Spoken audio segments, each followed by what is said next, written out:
Graffiti often gets a bad rap, but for some communities, graffiti is just another art form. Through a love of community service, Miami local Allison Frieden wanted to give back to her graffiti-loving South Florida community. I wanted to spend my life kind of giving back. What I was interested in is the arts and culture. After working in the state attorney's office for 8 years, Allison felt her talents were not being fulfilled from behind her office desk. Growing up in Miami, she was attracted to the graffiti she saw on the streets and wanted to get involved in a culture where artists came to thrive. I had skills that were waiting to be used that hadn't been used yet, but I do have the rest of my life to make an impact on our local arts community. While at a meeting at the Wynwood Walls, Allison met the curator, Alan Kett. With her passion for community service and Alan's love for graffiti, the two came together and started the first ever Museum of Graffiti.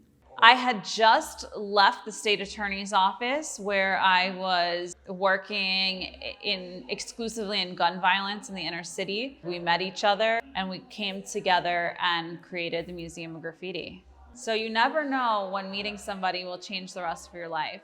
Allison has been an inspiration for many, especially her employees, teaching about being a female in the industry. The politics of being a female artist and entrepreneur, it's just such a different world for women as leaders in art and business. Since the museum's launch in 2019, the business has been a massive success, partnering with major corporations like HBO and Spotify. But for Allison, this project has always been for the community. This business wouldn't exist if it wasn't for the community wanting this. So when you start something for the first time, for example, this is the world's first Museum of Graffiti, there's a reason why somebody hasn't done this before you.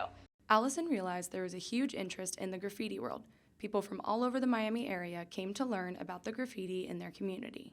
I noticed that basically everything in this museum has such vibrant colors. When I see graffiti, it makes me feel like I'm in the city. And I've always loved that because at the end of the day, I admire talent, and graffiti artists truly do have so much talent. The development of graffiti over time has opened many doors for artists, and employees of the Museum of Graffiti are hoping to make their dreams come true. We're able to now appreciate the inscriptions on the walls and even associate it with music, fashion, film. There's just so much more for these artists. Allison hopes to end the stigma surrounding graffiti and help artists unleash their full potential throughout the entire world. For UMTV, I'm Delaney Haddad.